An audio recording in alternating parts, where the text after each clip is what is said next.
My own son stood in the doorway, his eyes cold, and called me a burden. Then he threw my suitcase into the storm like I was nothing. Hours later, I sat shivering under a bridge rain soaking through my blanket, clutching old photos of the little boy I once kissed goodnight. In that moment, I thought my life was over, that all the years I gave had been erased in one cruel word. But fate is stubborn. When my sister found me there, furious, unshaken, and with more love than I deserved, she handed me not pity, but freedom, the keys to a new home and $5 million to my name. They thought they had broken me, but they had no idea the storm was only beginning. The rain had started earlier than usual that evening, heavy drops tapping against the kitchen window while I sat in silence at the table. I had lived in that house in Orlando for nearly a decade, sharing the space with my son Daniel and his wife Monica. What should have been a place of warmth had long turned into a place of tension. Every sigh, every glance seemed to carry judgment. Monica always found something to point out. My sweater left on the couch, my shoes by the door, the way I moved slowly in the mornings.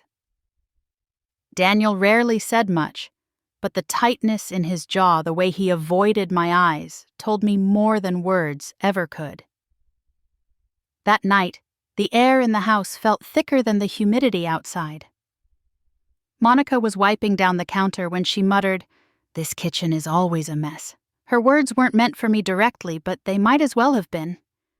Daniel stood by the door, arms crossed, watching me with that same look I had come to know too well, disappointment mixed with resentment. I tried to break the silence. "I can put the dishes away after I finish my tea," I said softly. Monica slammed the cloth down on the counter. "It's not just the dishes, Helen. It's everything. We can't keep doing this." Daniel's voice cut through the room. "She's right, Mom. This isn't working. You're a burden. We can't take care of you anymore." The word hit me like a slap. Burden. As if all the years I had worked double shifts to keep him fed, all the nights I stayed awake when he was sick, all the sacrifices I made after his father Charles passed away in 2015, none of it mattered.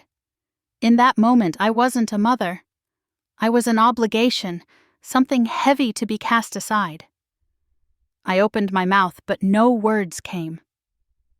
My chest tightened, and before I could gather myself, Daniel grabbed the suitcase I had left by the hall, packed with a few clothes in case I visited my sister someday, and hurled it out the front door. The thud echoed against the porch. The rain poured harder wind, pushing sheets of water across the driveway. Monica stepped aside and Daniel's hand slammed the door shut. The sound reverberated through me, final and sharp. I stood frozen in the hallway. My slippers soaked quickly as water seeped in from the threshold. The house I once thought of as safe no longer had a place for me. I bent down, picked up my thin coat, and opened the door again. The storm swallowed me whole. Each step down the porch felt heavier than the last. The suitcase was already drenched fabric, clinging wetly against my hand as I dragged it to the sidewalk. I didn't have an umbrella. The sweater I wore was warm 2 hours earlier now, clinging to me like a second skin. Cars passed by on the street, their headlights briefly catching my figure before moving on. No one slowed down. I walked without knowing where to go. The rain beat against my face, and I tasted the salt of my own tears, though I couldn't tell where the storm ended, and I thought about Charles. If he were alive, would Daniel have dared to speak to me this way? Charles had been the kind of man who stood tall for his family, who reminded us every Sunday at church that family was everything. He had been gone 8 years, but in that moment his absence felt heavier than ever. I kept walking until my legs ached, until my breath came in short bursts. The lights of homes blurred behind the curtain of rain windows, glowing warm families gathered around dinner tables. None of those tables were mine. By the time I reached the overpass just off Colonial Drive, I couldn't go further. The concrete wall beneath offered no warmth, but at least it shielded me from the worst of the rain. I slid down against it, pulling the suitcase under me like a poor excuse for a seat. The roar of tires on wet pavement above was constant, a reminder of life moving on without me. My hands shook as I pulled a thin blanket from the suitcase. It was damp, smelling faintly of cedar from my old closet, so I wrapped it around my shoulders, but the cold cut through anyway. My bones felt brittle, my chest hollow. I thought of the scraped knees I once kissed better, the birthday cakes I baked when money was tight, the long nights working overtime so Daniel would never feel less than the other kids. And now the only word left ringing in my ears was burden. I drew my knees close, resting my chin on them, watching the rain flow down the gutter like veins on the concrete. My slippers squished every time I shifted. My hair clung to my forehead, water dripping down my cheeks. I tried to imagine tomorrow, but it wouldn't come. All I could see was the closed door, the look on Daniel's face when he said those words. My own son. My flesh and blood. Under that bridge with the storm raging and the city indifferent, I felt myself unraveling thread by thread. The night stretched long, and I whispered to the darkness, not for anyone else, but for myself. If only Charles were here. And with that thought, I closed my eyes against the rain and let the sound of the storm carry me into the next uncertain hour. The ground beneath the overpass was slick with rainwater, and the air smelled of gasoline and wet concrete. I pulled the thin blanket tighter around me, though it did little more than cling damply to my shoulders. My body shook uncontrollably, not just from the cold, but from the weight of humiliation pressing down on me. Every passing car sent a spray of water onto the sidewalk, and the headlights briefly lit me up like a specimen under glass before vanishing again into the darkness. I looked down at the battered suitcase by my side. The zipper was half broken, but I managed to tug it open. Inside were a few folded blouses, a worn cardigan, and at the bottom, wrapped in plastic, a small stack of photographs. My fingers trembled as I pulled them out. Pictures of Daniel as a boy, standing proudly in his Little League uniform, grinning with 2 missing front teeth. Another of him asleep in Charles's arms when he was barely a toddler, his tiny fists clenched. I traced the edges with my thumb, the paper curling from years of handling. They felt like relics of a time when love still felt certain. I tried to remind myself that the boy in those photographs was the same man who had shut the door in my face, but my mind refused to connect the two. The child I remembered had once clung to my skirts, begged me not to leave for work. How had he grown into someone who saw me only as a burden? Above me, the rumble of tires never stopped. The occasional horn blared, echoing under the concrete ceiling. To anyone passing by, I was invisible, a shadow tucked away where no one wanted to look too closely. A couple walked past on the sidewalk, their umbrellas shielding them. The woman glanced in my direction. Her eyes met mine for the briefest moment, then she looked away, tightening her grip on the man's arm. I was not a person to them. I was something they didn't want to think about. The hours crawled. My feet were numb, my hands stiff. Every sound seemed sharper in the quiet stretches between traffic, the dripping from a broken pipe overhead, the scratching of rats somewhere in the darkness. I pressed the blanket tighter against my chest, rocking slightly, as though motion alone might hold me together. Somewhere in the early morning, when the rain had softened to a steady drizzle, I heard the slow crunch of tires pulling to a stop nearby. The beam of headlights cut across the underpass, flooding the concrete wall beside me with light. I squinted, shielding my eyes. A car door opened and heels clicked quickly against the wet pavement. "Helen!" A woman's voice called sharp with disbelief. I froze, my breath caught in my throat. That voice belonged to someone I hadn't heard in years. Someone I had once thought I'd lost to distance and time. Then she was in front of me. Margaret. My younger sister, Maggie. Her hair was plastered to her forehead from the rain, her trench coat clinging to her frame. But her eyes were wide, brimming with shock, and something fiercer. Anger mixed with grief. "Oh my God! Helen," she whispered, kneeling down. Her hands, still warm despite the cold, brushed the wet strands from my face. For a moment neither of us spoke. Her touch alone undid me the first human kindness I had felt in weeks. Tears burned hot in my eyes. "Maggie, what are you doing here?" My voice cracked so thin I barely recognized it as mine. I was driving back from Tampa, took a wrong turn, and then she shook her head, staring at me as if she couldn't reconcile the sight. "I can't believe this. What happened?" I tried to answer, but my lips trembled too much. All that came out was a choked sob. Maggie pulled me into her arms without another word. The dam inside me finally broke, and I wept against her shoulder, my cries muffled by the steady thrum of rain. She held me tight, rocking slightly the way a mother might comfort a child. "It's okay," she murmured, though her voice quivered with rage. "You're coming with me right now." She helped me to my feet. Her arm braced firmly around me. My legs felt unsteady, but she bore most of my weight. She bent to grab my soaked suitcase, grunting at the heaviness of it.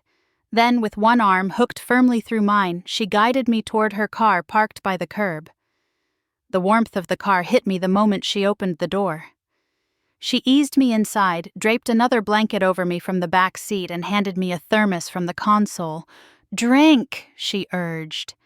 The steam rising from the cup carried the scent of mint and honey. I sipped the warmth sliding down my throat, and for the first time that night, I felt something other than cold. Maggie slid into the driver's seat, slammed the door shut against the storm, and gripped the steering wheel. She didn't start the car right away. Instead, she turned to me, her eyes wet but unblinking. "How long have you been out here?" "Since last night," I admitted softly. "Daniel, he—" My voice trailed off. She clenched her jaw. "He threw you out." It wasn't a question. She said it as though she had known, maybe even expected it. That ungrateful boy. I stared at my hands, ashamed. He said I was a burden. Maggie's breath caught, and for a moment she was silent. Then she slammed her palm against the steering wheel. "You raised him, Helen. You gave him everything. And he calls you a burden." Her voice cracked, but she quickly steadied it. "Not anymore. He doesn't get to decide your worth." We drove in silence for a while after that, the wipers beating rhythmically against the windshield. The roads glistened under the streetlights, empty at this early hour. I pressed the blanket tighter around me, staring out at the blur of palm trees and neon signs. Eventually, we pulled into the parking lot of a small roadside motel near Tampa. The building was old, its sign buzzing faintly, but at that moment it looked like sanctuary. Maggie cut the engine and turned to me. "We'll stay here tonight. Tomorrow we figure out the rest." She helped me out of the car, carrying my suitcase as if it weighed nothing. At the front desk, she handled the transaction briskly, her credit card flashing across the counter while I stood trembling beside her. Inside the small room, the hum of the air conditioner filled the silence. Maggie set my suitcase down by the bed and handed me a set of clean pajamas she had bought from a convenience store on the way. "Get warm," she said firmly. I changed in the bathroom, peeling off my wet clothes and sliding into the soft cotton. My reflection in the mirror startled me. My eyes red, my cheeks hollow. I looked like someone else, someone beaten down by life. When I stepped back into the room, Maggie was sitting on the edge of the bed, her coat still damp, her hands clasped together tightly in her lap. The sight of her sitting there after so many years apart made something deep inside me ache. I sat beside her, unable to hold it in any longer. "I didn't think anyone would come for me," I whispered. She turned her eyes fierce and shining. "You're my sister. I will always come for you." That was when the tears came again, unstoppable. After so many weeks of silence and shame, I wept until my chest hurt, until the blanket around my shoulders was damp again. Not from rain this time, but from everything I had held back, and Maggie just held me steady and quiet as the night finally gave way to dawn. The sun slipped through the thin curtains of the motel room, casting a pale light across the faded carpet. I woke to the hum of the air conditioner and the faint clatter of someone moving quietly. Maggie was at the small table setting down a bag from a diner nearby. The smell of bacon and coffee filled the room richer than anything I'd tasted in weeks. "Good morning," she said, her voice gentler now, though her eyes still carried the anger from the night before. She pulled out a warm paper cup and placed it in front of me. "Eat something. You need your strength back." I sat up slowly, the motel blanket slipping from my shoulders, and reached for the coffee. The heat seeped into my palms, a small reminder that I was still here. On the chair beside the bed was a folded set of clothes, a soft blouse, a pair of slacks, even a cardigan. Maggie had thought of everything. When I stepped into the bathroom and caught sight of myself in the mirror, my breath hitched. My hair was a tangled mess, streaks of gray, more noticeable than ever. My eyes were red-rimmed, swollen, hollowed by sleepless nights. I barely recognized the woman staring back at me. I touched my cheek, wondering when exactly I had begun to look like someone who no longer belonged anywhere. Shame flushed through me, and I quickly changed into the clean clothes, grateful for their crispness against my skin. Maggie glanced up when I emerged. "Better," she said simply, though her eyes softened. She pushed a plate toward me. Eggs, toast, a few pieces of fruit. I ate slowly, tasting each bite as though it might vanish if I didn't hold on to it. After breakfast, she leaned back in her chair, folding her hands. "Helen, there's something I need to show you," she said. Her voice carried weight, the kind that meant decisions had already been made. I frowned. "What do you mean?"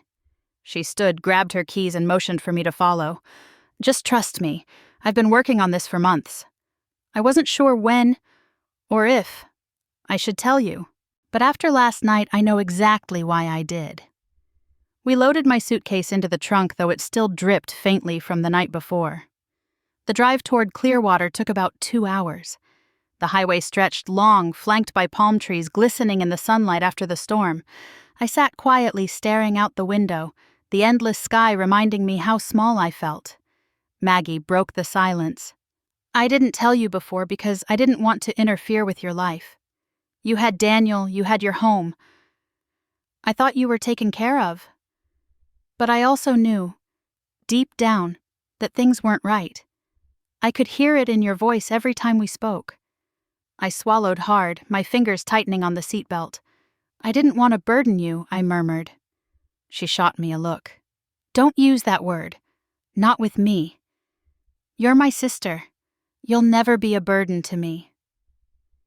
We turned off the highway and entered a quieter street lined with palm trees, the kind of neighborhood tourists dreamed about. Maggie pulled into a gated community. The security guard at the entrance gave her a familiar nod before lifting the barrier. "Where are we?" I asked, confusion mixing with unease. "You'll see." The car rolled to a stop in front of a cream-colored condominium complex with blue-tiled roofs and balconies overlooking the ocean. The sound of waves carried faintly on the breeze. It looked like something out of a postcard, too beautiful, too far removed from where I'd been just hours ago. Maggie cut the engine and turned to me, her eyes steady. "Come on." I followed her into the lobby, my steps hesitant on the polished tile floor. The receptionist smiled warmly at Maggie, then handed her a folder. Maggie tucked it under her arm and led me to the elevator. On the 3rd floor, she stopped in front of a door, reached into her purse, and pressed a set of keys into my hand. I stared down at them, the cool metal digging into my palm. "Maggie, what is this?" "Open it," she said. My fingers trembled as I slid the key into the lock. The door swung open and light flooded the space beyond. The condo was airy and bright, with soft beige walls, and a living room that opened to sliding glass doors. Beyond them, the ocean stretched endlessly, blue and alive, the waves rolling steady against the shore. I stepped inside, breathless. The kitchen gleamed with granite counters, the kind I used to admire in magazines. A writing desk stood in the guest room, a place that seemed to wait for stories I hadn't yet told. Everything smelled of new paint and fresh carpet, untouched, unspoiled. Maggie placed the folder on the counter and flipped it open. Inside were documents, deeds, titles, all in my name. "This is yours," she said firmly. "No mortgage, no tricks. I closed the deal through escrow last month. I've been waiting for the right time to tell you. I couldn't move. My knees nearly buckled as I clutched the counter for balance." "Mine," I whispered. She nodded. "Yes. You're not homeless, Helen. You're not forgotten. This is your home now." Tears blurred my vision. I picked up one of the pages, the weight of the paper heavy in my hand, the ink spelling out my name in a way that felt surreal. And there's more. Maggie pulled out a bank receipt. "I opened an account for you. $5 million. It's been sitting aside for years, waiting. Now it's in your name alone. No one can touch it but you." I stared at the numbers until they no longer made sense. My ears rang. My heart hammered against my ribs. "I can't accept this," I stammered. "You will," she said, her tone leaving no room for argument. "This isn't charity. It's what you deserve. You gave your life to Daniel and he threw you away. I'm giving you the chance to live on your own terms. Don't ever let anyone make you feel like you don't matter again." I sank onto the couch, the tears coming again, hot and relentless. Gratitude and shame tangled inside me, leaving me breathless. "I don't know what to say," I whispered. "Say you'll start over," Maggie replied softly. She sat beside me, her hand gripping mine with strength. "This is a new chapter. You survived last night and you'll survive the rest. Nobody, least of all Daniel, gets to call you a burden anymore." The ocean roared faintly outside the balcony doors, steady and unending, as though echoing her promise. I leaned back into the cushions, the keys still clutched in my hand, and let the truth of her words wash over me. For the first time in a long while, I allowed myself to believe there might be a way forward. The mornings in Clearwater had a rhythm of their own. I would step onto the balcony with a cup of coffee in hand and listen to the waves roll against the shore, steady and patient. The light filled every corner of the condo, warm and forgiving, and I found myself breathing deeper than I had in years. For the first time since Charles passed, I felt the faint pulse of peace. Neighbors greeted me in the hallways, their smiles kind, their questions gentle. Robert, the building's security guard, often stopped for a chat as he made his rounds. He was tall, with silver hair cropped close and a steady way of speaking that made me feel safe. "You picked a good place, Mrs. Carter," he'd say, leaning on the counter at the lobby. "Not much gets past me here."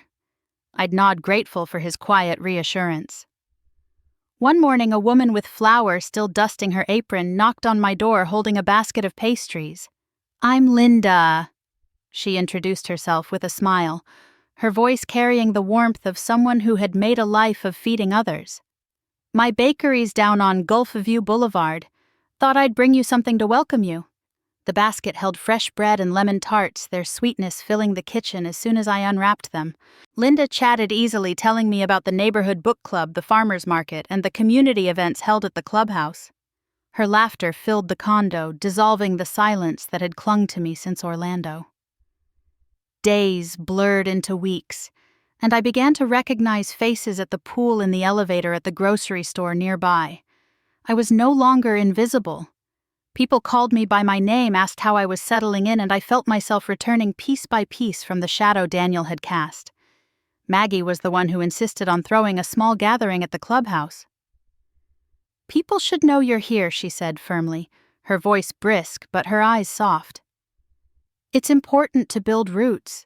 She handled everything, flowers, hors d'oeuvres, a playlist humming softly in the background. All I had to do was show up in the blue dress she'd hung in my closet. That evening, the clubhouse glowed with warm light. Glass doors opened to a terrace where the ocean shimmered under the fading sun. Neighbors mingled glasses in hand laughter, rising in gentle waves. Maggie introduced me to each person with care, never oversharing, simply saying, "This is my sister Helen. She's starting fresh here." I stood by the windows for a while, watching the tide in the distance, the sound of conversation humming around me. My chest tightened with something unfamiliar. Acceptance. After so long being dismissed, overlooked, I was seen again. But peace never lasts long when shadows linger. The door opened with a faint squeak, and I turned instinctively. Daniel stood there in a pressed shirt, the kind he almost never wore, his hair combed neatly. Beside him was Monica, her beige dress gleaming under the lights, her smile practiced sharp at the edges. They looked like guests who belonged, but I felt the air shift heavy and sharp. My heart thudded painfully against my ribs. For a fleeting second, I thought perhaps they had come to apologize, but one look at Daniel's eyes told me otherwise. They weren't softened by regret. They gleamed with calculation, scanning the room, assessing. Maggie noticed them almost instantly. Her expression didn't change, but her steps were firm as she crossed the room. She positioned herself squarely in their path, her presence like a wall of glass. "This is not your place," she said quietly, her voice even but resolute. Daniel gave a strained laugh loud enough for a few heads to turn. "We just came to see Mom. We heard there was a party. Didn't want to miss it." I felt every gaze flicker between us. My hands trembled around the stem of the glass I held, and I set it down quickly, afraid it might shatter. "You don't belong here," Maggie repeated, lowering her voice, but not her stance. Monica's smile faltered, her eyes narrowing, but she stayed silent. Daniel's gaze cut past Maggie, locking on me. For a moment I saw the boy I once rocked to sleep, but it dissolved quickly into the smirk of a man who thought he still had control. His eyes said everything he didn't need to speak aloud. "You thought you were free, but I'll find a way back in." I couldn't move, couldn't speak. The conversations in the room dulled people pretending not to notice, though. Curiosity buzzed quietly. My chest tightened with fear, not because of what Daniel might do, but because I realized he hadn't changed at all. There was no remorse, no hesitation, only ambition. Maggie lifted her hand slightly, signaling to one of the staff at the clubhouse. Within moments, a man in a suit stepped forward and addressed Daniel and Monica politely, but firmly. "This is a private event. I'll need you to leave." For a few tense seconds, Daniel stood his ground, his smile fixed, his hand twitching at his side as if holding back anger. Monica tugged gently at his arm, whispering something sharp. Finally, he let out a short laugh, the kind meant to mask humiliation, and turned toward the door. Before he left, he glanced back at me one last time. His smile was cold, almost triumphant, as though being turned away wasn't a defeat but the beginning of another plan. The door closed behind them, but the weight of their presence lingered. Conversation slowly resumed, but my mind spun. The warmth I had felt minutes before now flickered uncertain, fragile. Maggie returned to my side, her jaw tight. She didn't say a word, but she didn't need to. I knew what she was thinking because I was thinking it too. Daniel hadn't come for reconciliation. He had come to remind me that he wasn't finished. I forced myself to stand tall, to smile faintly at the neighbors, who tried to smooth over the awkwardness. But inside I felt the old wound tear open again. My son had found me, and with him came the shadows I thought I had escaped. It was a Thursday afternoon when the knock came. I had been watering the small plant Maggie bought for me, trying to ease my nerves after the unsettling scene at the clubhouse. Through the peephole, I saw Daniel and Monica standing shoulder to shoulder, both dressed neatly, as if appearances could rewrite the past. I hesitated, then opened the door halfway, the chain still in place. "Mom," Daniel said brightly, too brightly. "We thought we'd stop by and check on you. Just wanted to see how you're settling in." Monica raised a paper bag with bakery goods inside. "We brought some muffins from that place on Gulfview. We know you like blueberry." Her voice dripped with sugar, her smile too polished. Against my better judgment, I let them in. Maggie had told me she'd stop by with Grace later for tea, and part of me wanted them to see I wasn't alone anymore. Daniel glanced around the condo, his eyes lingering on the ocean view as though calculating the dollar signs behind it. We sat stiffly in the living room. Daniel set a folder on the table, sliding it toward me like it was a gift. "We've been thinking," he began, tone casual, "about how hard things can get if, God forbid, something urgent happens. Medical issues, paperwork. It's all complicated. We want to help. We found this agreement." family wellness agreement that just smooths things out. Makes it easier for us to take care of things for you. I frowned, reaching for the folder. The pages were filled with dense language terms I didn't fully understand. Words like authorization, oversight, temporary power. My pulse quickened as I scanned the paragraphs, unease twisting in my stomach. Daniel leaned forward, his voice coaxing. It's really just for convenience. No big deal. Just a signature and you'll have less to worry about. I swallowed hard, my hands trembling slightly. I don't know about this. It feels complicated. Before the silence grew, the door opened. Maggie walked in with Grace by her side carrying a tray of tea and cookies. Their timing couldn't have been more perfect. Maggie's eyes went immediately to the folder on the table. "What's this?" she asked, setting the tray down with deliberate calm. "Nothing serious," Daniel said quickly. "Just a wellness agreement, to help Mom with decisions if anything happens." Grace picked up the document, scanning it with sharp eyes. Then she looked directly at Daniel, her voice cool and measured. "Interesting. Because this exact document was drafted by a paralegal in Jacksonville last week. I have the email trail." She pulled her tablet from her bag, tapping the screen until the message appeared. Daniel's name right there in the header. The room froze. Daniel's smile faltered. Monica's hand tightened on her purse strap. Maggie turned to me. "That paper gives them full financial and medical control. Helen, this isn't protection. It's theft wrapped in legal jargon." Just then, the neighbors I had invited for a casual afternoon tea began arriving. 2 women from the 3rd floor, and Robert the guard who'd promised to stop by. They entered cheerfully, then hesitated when they felt the tension. I forced a smile. "Come in, please. We were just having tea." Daniel's jaw tightened, but he tried to recover. "We're only looking out for Mom. Why are you making this so dramatic?" I stood slowly, my hands brushing the creases from my blouse. My heart pounded, but something in me steadied. I picked up the folder, held it for a moment, then tore the pages clean down the middle. The sound was sharp, final. Every eye in the room watched as I let the pieces fall to the floor.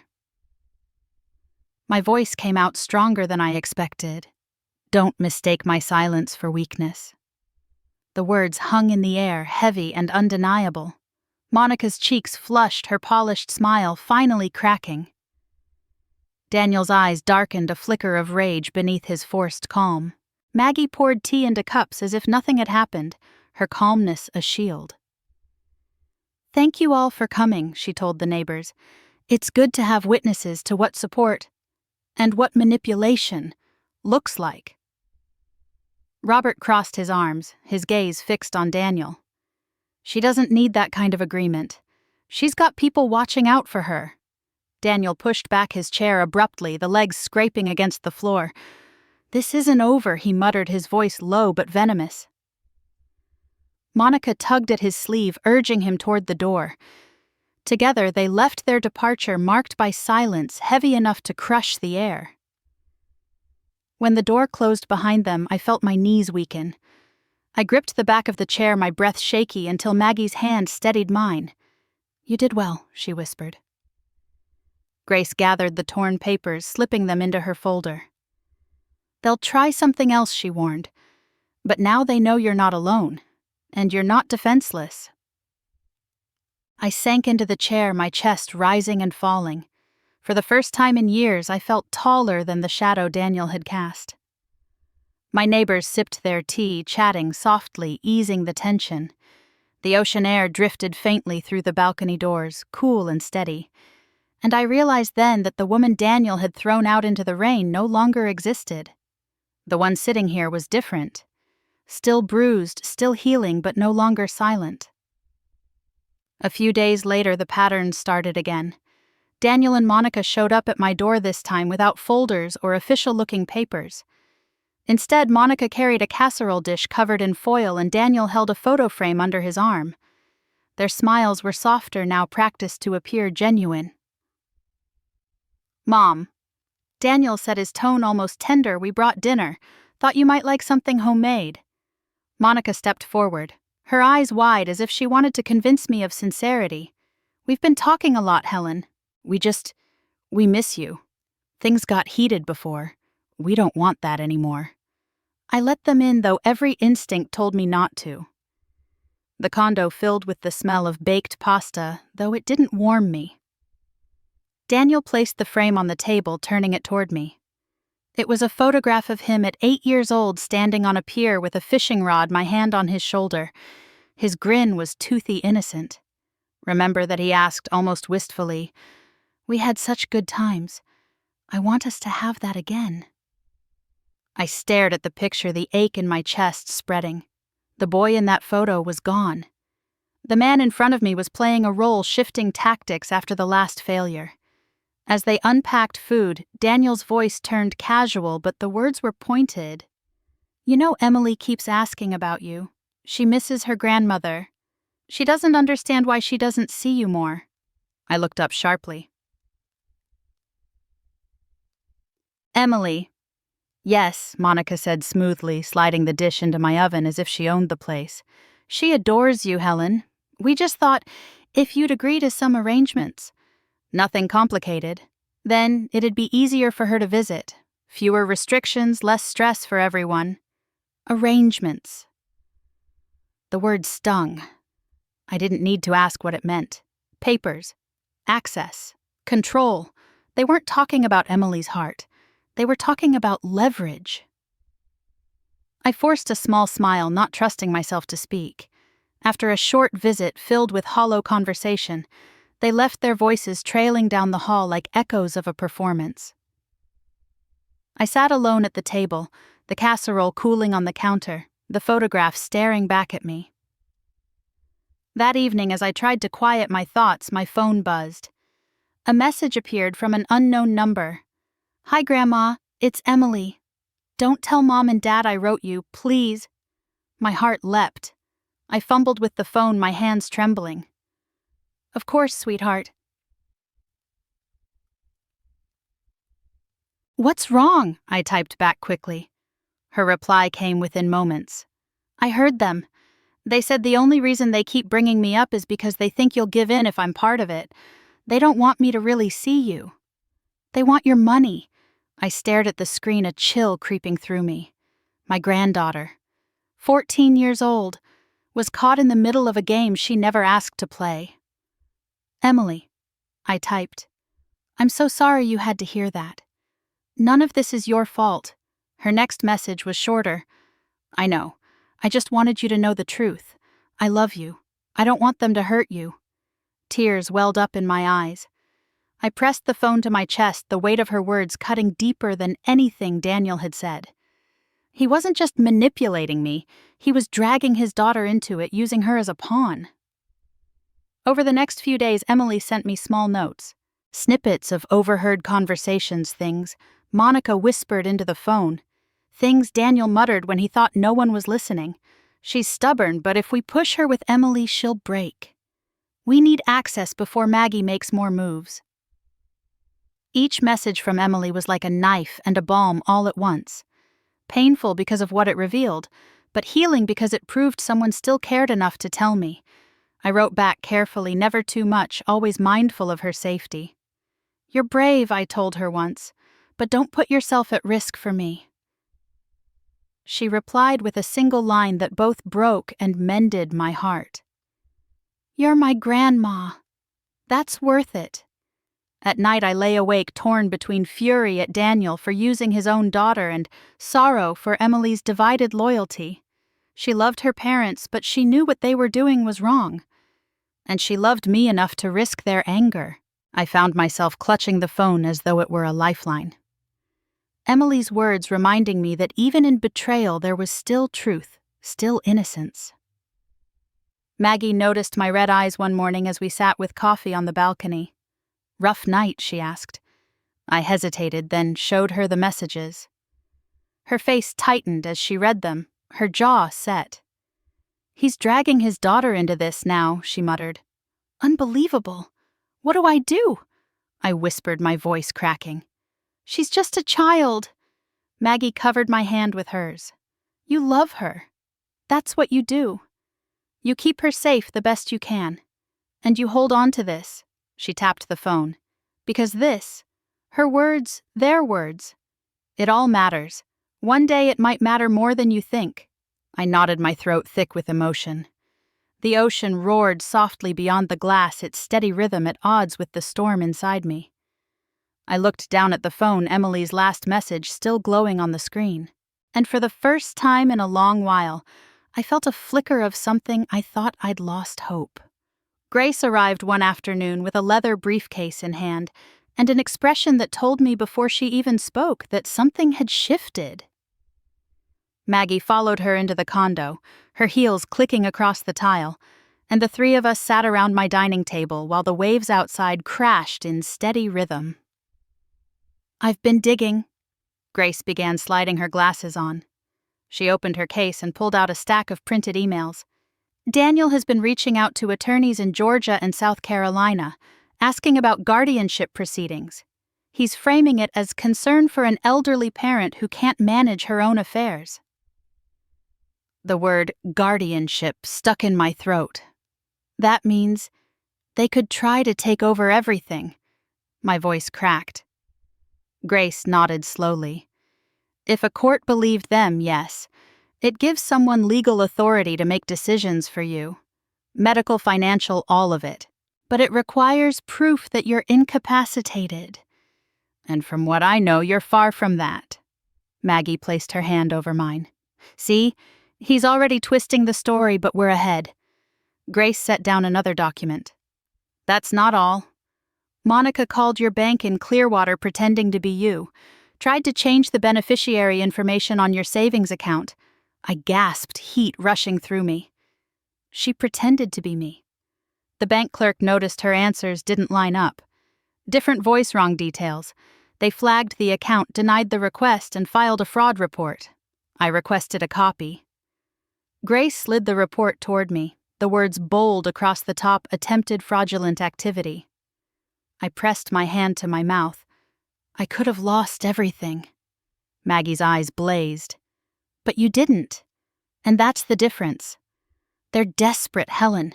Desperation leaves trails we can use." Grace leaned forward. "Here's the reality. They're building a case, collecting stories, maybe even trying to convince neighbors or doctors that you're forgetful or unstable. But we're building one too. Every false move they make, we document. Every attempt they fail at becomes evidence of manipulation, not care." The room was quiet except for the low hum of the air conditioner. My chest tightened with fear. Images flooding my mind. My name erased from documents. Daniel, holding power of attorney, Monica signing checks as though she were me. My whole life stripped away with the stroke of a pen. "I don't want to fight him in court," I whispered. "He's my son." Maggie squeezed my hand firmly. "You're not fighting him because he's your son. You're protecting yourself because he's chosen to act like your enemy." Grace's gaze softened. "I know this is painful, Helen, but he's crossed a line. And if you don't take steps, he'll cross it again. What you've built, your security, your dignity, it matters. We won't let them take it." I closed my eyes, my breathing uneven. The boy I had once carried on my hip, the teenager I'd cheered for at baseball games, was now scheming in back offices with strangers, trying to prove I wasn't capable of handling my own life. When I opened my eyes again, Maggie was watching me steadily, her strength radiating like a shield. "We'll stay 2 steps ahead," she said. "They think they're clever, but they've underestimated us." Grace gathered the papers back into her folder. "I've already started compiling a case file. We'll log every incident. Dates times evidence. When they try to twist the story, we'll have the truth laid out in black and white." I nodded slowly, though the weight still pressed heavy on my chest. "What do I do in the meantime?" "Live your life," Maggie said firmly. "That's the best defense. Stay steady, stay visible, stay strong. The rest, well, we'll handle together." I walked them to the balcony afterward, the late afternoon sun spilling gold across the water. Maggie stood beside me, her hand still gripping mine. "He can't break you unless you let him," she whispered. The waves kept rolling tireless and certain, and though fear still coiled in my stomach, a small flame of resolve lit inside me. For the first time, I began to believe we really could stay ahead. The idea came from Maggie.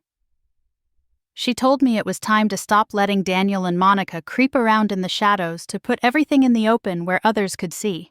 They thrive in secrecy, she said. So we'll give them daylight. I agreed, even though my stomach churned with dread. A week later, we set out a small spread in my living room. Coffee, cookies, fruit on plates. Maggie had invited a few neighbors under the pretense of a casual afternoon gathering. Linda from the bakery came cheerful as ever, and Robert the guard dropped by on his break. The atmosphere was light neighborly until the knock at the door came. Daniel entered first, carrying a folder tucked under his arm. Monica trailing with that polished smile fixed on her face. They greeted the others as though they belonged there, then settled onto the couch across from me. Mom. Daniel began, his tone rehearsed and calm. We've been thinking about your well-being. We know things have been tense, but we want to show we care. He slid the folder onto the table and pushed it toward me. This is just an emergency contact authorization. Nothing big. It simply makes sure if something happens to you, the hospital knows to call us. That's all. Monica chimed in, her voice silky. It would give us access to information just so we can help make decisions quickly. Families do this all the time. I picked up the document, scanning the lines. The language was deceptively simple, but the clauses slipped in more than emergency contact. It granted access to my medical records, allowed financial disclosures to cover costs, and permitted them to step in urgent matters. I set the paper down without a word. Daniel leaned closer, his smile too eager. It's just common sense, Mom. Don't make this harder than it needs to be. The room had grown quiet. I could feel the neighbors' eyes on us, polite but attentive. I reached for the paper again, held it for a moment, then walked over to the trash bin by the kitchen counter. Without a word, I dropped the document inside. The sound of paper crumpling against the liner echoed like thunder in the silence. Gasps rippled softly. Linda's hand froze halfway to her cup. Robert straightened in his chair. I turned back to Daniel, my voice steady though my hands shook. No more papers. No more tricks. I see you for what you're doing. Daniel's face reddened, his jaw tightening. You don't understand. But Maggie cut him off, pulling another folder from her bag. Actually, we all understand perfectly. She opened it to reveal a printed email chain. This so-called emergency document is identical to the draft you had a paralegal send you from Tallahassee last week, word for word. She held up the 2 pages side by side, the highlighted lines glowing in yellow. Don't insult our intelligence. The neighbors shifted, murmuring. I saw the recognition in their faces, the quiet understanding that this wasn't about care. It was about control. Daniel stammered, his words tumbling over each other. That's not what this is. Monica reached for his arm, her smile slipping. Her eyes darting nervously around the room. We were just trying to help, she said quickly, her voice high-pitched, brittle. But the damage was done. The pretense cracked wide open. Robert spoke from his chair, his tone firm. Doesn't look like help to me. Looks like pressure. Daniel stood abruptly, his chair scraping harshly against the tile. We came here in good faith. If you can't see that, then maybe you're the one who... He stopped himself, his fists clenching. I met his eyes, forcing myself not to flinch. For years I had shrunk under his disapproval, but not now. You threw me into the rain and called me a burden, I said quietly. Don't pretend this is about love. The silence that followed was heavy, suffocating. Monica tugged at Daniel's sleeve again, murmuring, Let's go. He glared at Maggie, then at me before turning sharply toward the door. Monica trailed behind him, her heels clicking too fast, her face pale despite the smile she forced back onto her lips. The door slammed shut behind them, rattling the frame. For a long moment, no one moved. Then Linda exhaled slowly.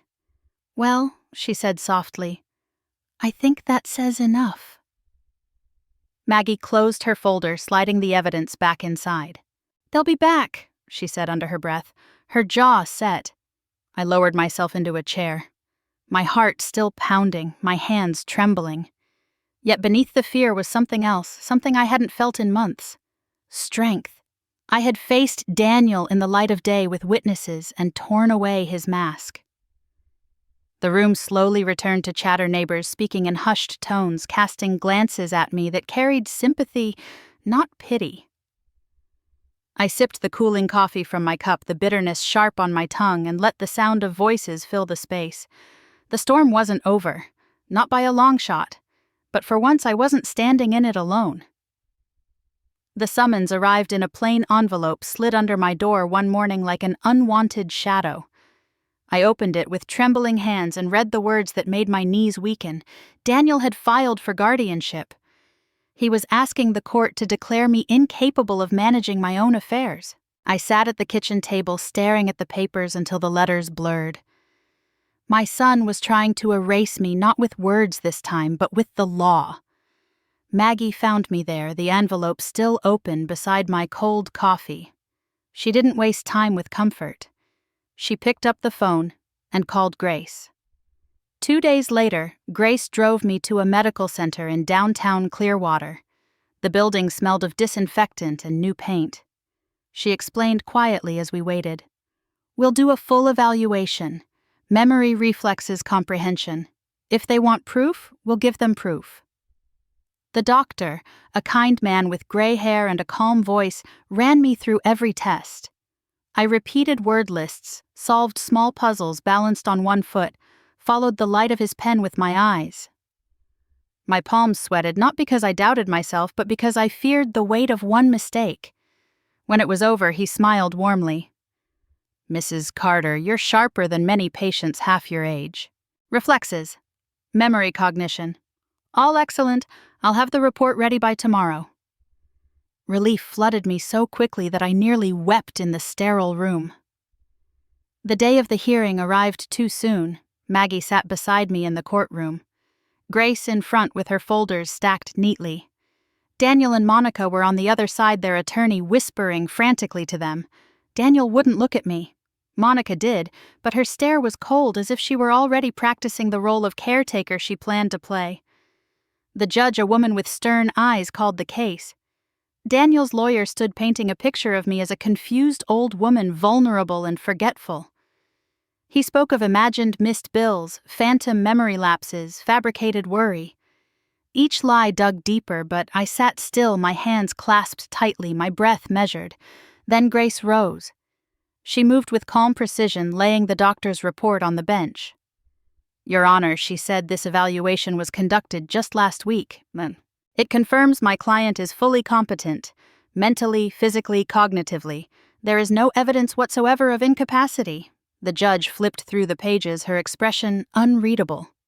Daniel shifted in his chair, his jaw tightening. Grace didn't stop there. She pulled out another folder and opened it with a snap. "What there is evidence of, however, is manipulation. My client's son has attempted to gain control of her accounts through fraudulent means." She laid down the fraud report from the bank, the clerk's statement signed at the bottom. A murmur ran through the courtroom. Daniel's attorney tried to object, but Grace raised her hand, calm and firm. "We're not finished. We've also obtained forensic analysis of documents brought to Mrs. Carter under the guise of family agreements." She handed the judge another packet.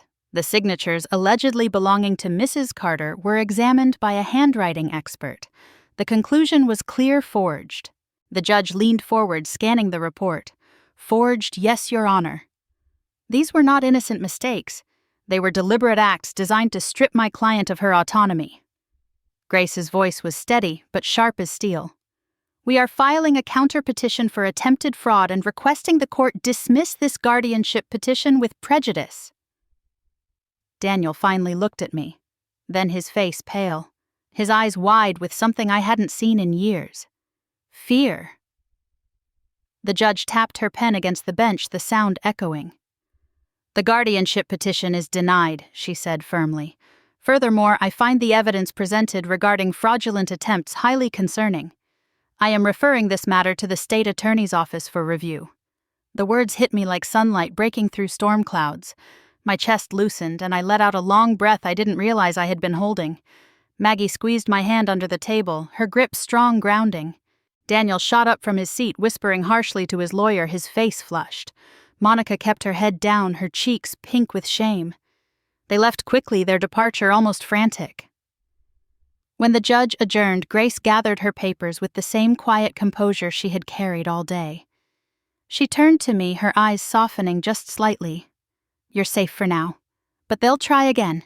At least this time the law is on your side." We stepped out of the courthouse into the blinding Florida sun. I paused at the top of the steps, inhaling deeply. The air smelled of asphalt and salt from the nearby bay, but to me it smelled like freedom. Maggie slipped her arm through mine. "He wanted the law to erase you," she said quietly. "But now, the law has written his guilt instead." I nodded, still shaky but stronger. For years I had been quiet, shrinking into myself to keep the peace. But that morning in a courtroom full of strangers I had stood. Not by shouting, but by holding steady, by letting the truth be louder than his lies. And as we walked to the car, the paper bag of evidence still clutched in Grace's hand, I realized Daniel had not only lost in court, he had lost something greater, the power to convince me I was weak. The days after the hearing felt different. The fear that had pressed down on me for so long began to loosen its grip.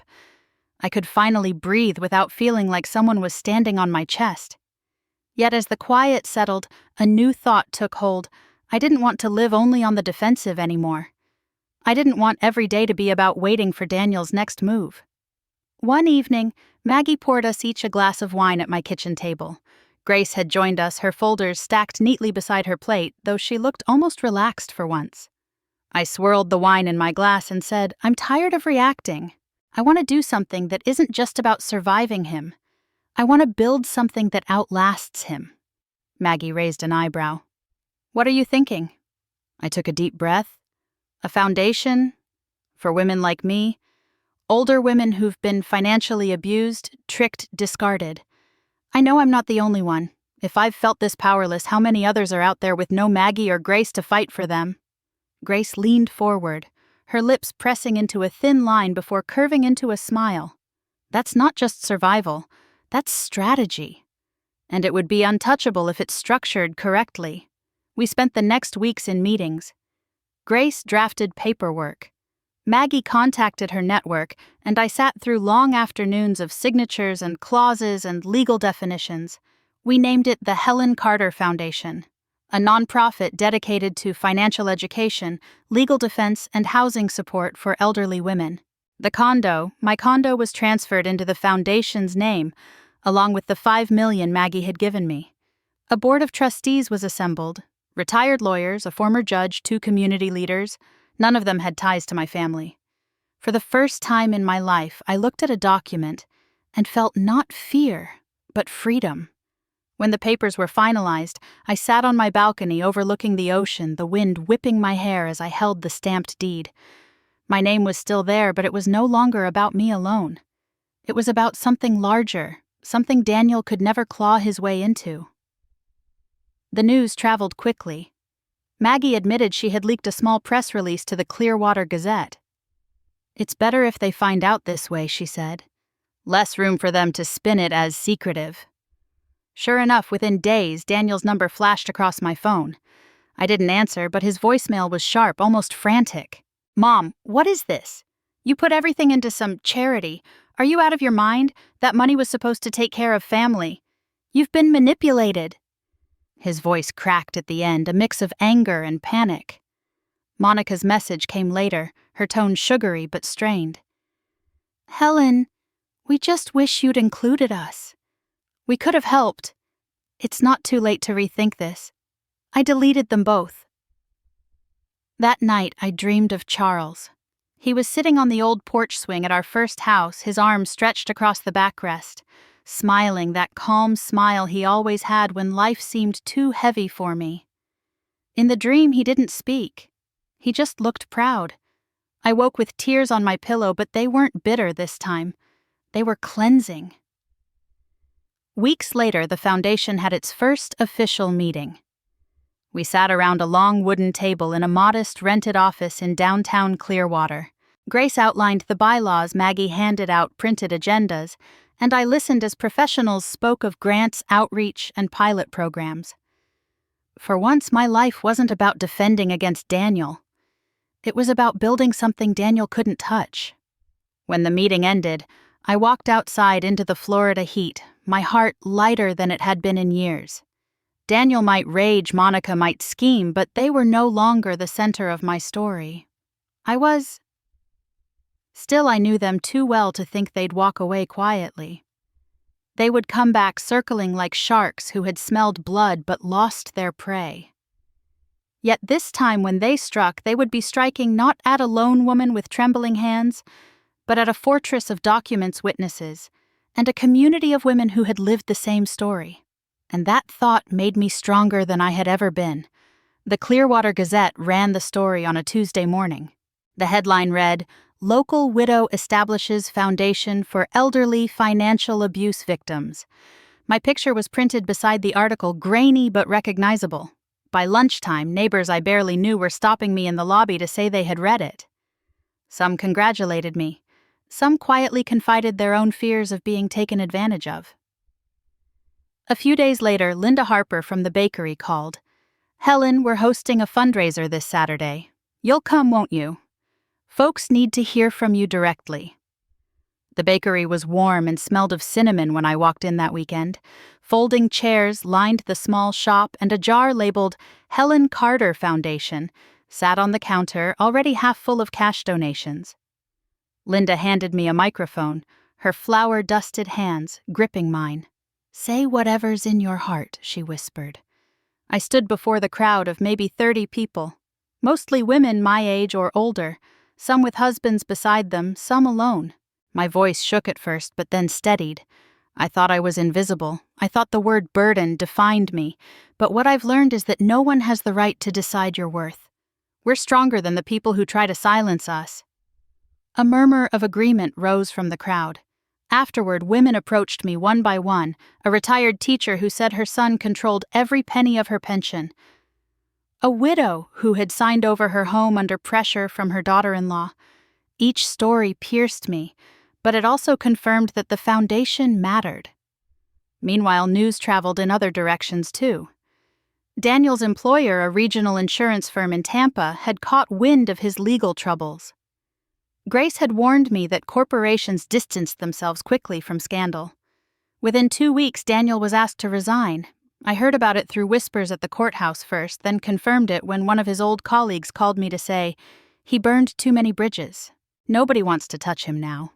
For years, Daniel had worn his career like armor. To see it stripped away, it was karma settling its accounts. Monica fared no better. She had been a real estate agent in St. Petersburg, proud of her client list and her polished image. But contracts started slipping away. Buyers canceled, sellers chose other representatives. The gossip was ruthless, who wanted a realtor tied to fraud investigations and courtroom drama. By the end of the summer, her license was still valid, but her business was bleeding. The cracks between them widened. I didn't need to see inside their home to know. Monica's once perfect smile when she passed me in the lobby was gone. Now, if I crossed her path, she looked down her shoulders tight. Through it all, Emily became my quiet joy. She started coming over after school, her backpack slung carelessly over one shoulder. Sometimes we baked cookies, sometimes we just sat on the balcony with homework spread across the table. One afternoon, as she munched on a cookie warm from the oven, she looked up at me and said, "Grandma, don't listen to them. You're not a burden. You never were. You'll never be to me." I nearly dropped the mixing spoon. My throat tightened so much I could only whisper, "Thank you, sweetheart." She smiled as if it was the simplest truth in the world.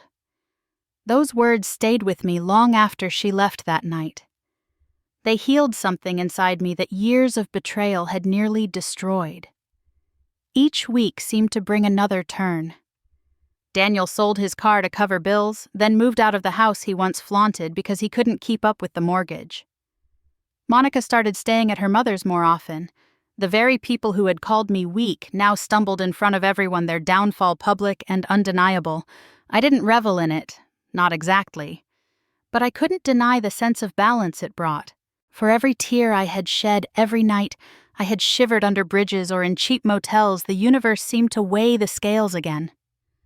One evening, as I sat with Maggie and Grace on my balcony watching the sun bleed orange over the water, Maggie said quietly, "Funny how truth always crawls back into the light, isn't it?" I nodded, sipping my tea. "And sometimes it brings company." Because that was what I had now. Company, community, and a future that no longer bent under the shadow of Daniel and Monica. Their choices had written their punishment for them step by step. And as the waves kept rolling in, I realized I no longer feared the next knock on my door. The worst had already passed, and I was still standing. A year later, I stood on the stage of the Clearwater Community Hall, the lights warm against my face, the sound of voices hushed as people settled into their seats. The hall smelled faintly of polished wood and fresh flowers, and the banners above the stage read, "Helen Carter Foundation, 1 year of resilience." I looked out at the sea of faces. Neighbors, volunteers, women who had come forward with their stories, and men who stood beside them in support. In the front row, Maggie sat with her chin lifted proudly, Grace beside her with her ever-present folders resting on her lap. And in between them was Emily, her smile wide and unguarded, the kind of smile only a young girl could give when she believed in something. I gripped the podium, my hands steady, my heart full. There was a time I began my voice carrying across the room when someone I loved called me a burden. That word nearly broke me. It followed me into the rain, into the cold, into the darkest nights of my life. I paused, breathing in the silence, letting the weight of the truth settle. But today I know better. My worth never disappeared. It was waiting for me to claim it again. Applause rose gently, building like a tide. I caught Emily's eyes, her hands clapping enthusiastically, and felt tears prick my own. I continued, my voice firmer now. This foundation is not just about me. It's about every woman who has been told she is less than, who has been made to feel invisible, who has had her trust betrayed. We are not burdens. We are builders. We are survivors. And together we are stronger than the lies meant to silence us. The crowd rose to their feet, and for a moment I stood in the middle of the storm of clapping hands and cheering voices, not as a woman discarded, but as a woman reclaimed. After the ceremony, I mingled with the guests, listening to their stories. A woman hugged me tightly and whispered, "Because of you, I left a situation that was destroying me." Another said, "Your story gave me the courage to fight back in court." Their words wrapped around me like a quilt, each one a patch of proof that pain could be transformed into power. When the hall finally emptied, Maggie looped her arm through mine as we walked out into the soft Florida night. "You've done more than survive," she said, her voice full of quiet pride. "You've changed lives." Grace smiled faintly, adjusting her glasses. "And you did it without giving Daniel or Monica the ending they wanted." "That's true justice." Emily slipped her small hand into mine. "Grandma," she said, her voice tender, "you're the strongest person I know. You'll never be a burden to me." Those words, spoken with such simple sincerity, settled in my heart like a final healing touch. In the months that followed, my days fell into a gentle rhythm. I planted flowers along the edge of my balcony, bright geraniums, lavender roses. Each morning I watered them before walking along the shoreline, the sand cool under my shoes, the ocean stretching endlessly before me. People waved when they saw me, and I waved back, not out of politeness, but out of genuine belonging. The condo no longer felt like a refuge from the storm. It felt like home. One morning I stood in the small garden bed I had started behind the building, pressing my hands into the soil as I planted a row of marigolds. The sun warmed my back. The air carried the salty tang of the Gulf, and for once my thoughts weren't tangled with fear or regret.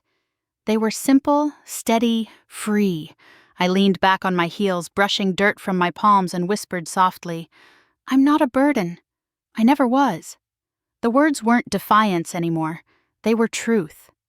If you've ever been told that your worth is gone, that your life is behind you, I hope my story shows you otherwise. We are never too old to begin again. We are never too small to plant seeds that will outlast us. And if this story touched your heart, share it. Share it so that another woman sitting in silence and doubt will know she isn't alone. Share it so she'll remember she is not a burden but a force. Because sometimes the most powerful revenge is simply choosing to live free.